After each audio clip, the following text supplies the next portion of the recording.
mos me qenë falenderues ndaj atij që ta kalon ushtrinë e gatshme, nëse na e përmendim Serbinë dine që është veç propagandë për me mbulu diçka që s'ka nevojë, këta vetëm çka kanë të gatshme e shfrytëzojnë, po nuk janë falenderues. Draftu ligji s'ka qenë, po ti e din më din. Aty kam qenë. Keni lënë pa ushqim. Jo, s'është e vërtet, ja kemi kput një oligarku tash mos t'ju dham ajo. Nuk na dham neve, po duhet t'ju them që nuk është mirë mos me qenë falenderues ndaj atij që ta kalon ushtrinë e gatshme.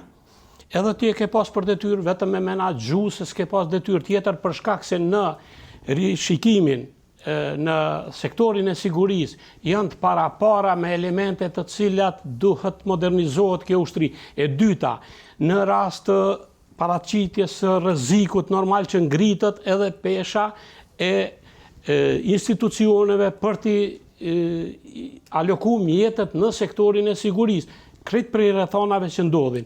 Nëse na e përmendim Serbinë dine që është veç propagandë për me mbulu diçka që s'ka nevojë, për shkak se ti me vetë faktin që e ke para pa funksionimin e ushtrisë, e ke para pa pajisjen, i ke para pa gjitha me një strategji që e ke përpunu, jo vetëm ti, po edhe bashkësia ndërkombëtare. Vetëm edhe diçka. A je falenderues? Jo, duhet me qenë falenderues sepse këta vetëm çka kanë të gatshme e shfrytëzojnë, po nuk janë falenderues ndaj as shtetit Kosovës, as institucioneve. Lëvizja vetëvendosje ka qenë në opozitë atëherë kur është ligji për Forcën e Sigurisë të Kosovës që ka ndërruar misioni. 70 amandamente i ka bërë grupi parlamentar i lëvizjes vetëvendosje që ka kontribuar për ato ligje.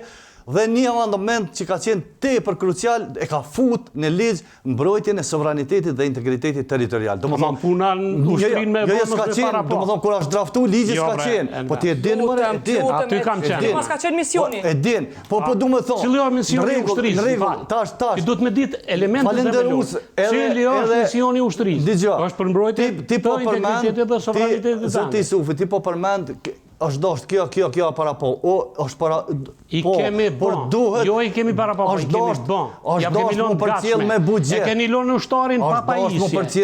E keni lënë pa ushqim, e keni lënë pa elementin kryesor, se ushtari në fundit është ai që mbron vendin. Nuk është e vërtet. Jo e vërtet është se të kanë dalë ty dhëna. Jo, s'është e vërtet. Ja kemi kput një oligarku apo një që ka pas oligark e kemi këtë Kosovën, një monopol që ka pas për ushqim e që i ka helmu ushtart me 10 herë, tash mos t'ju dham ajo.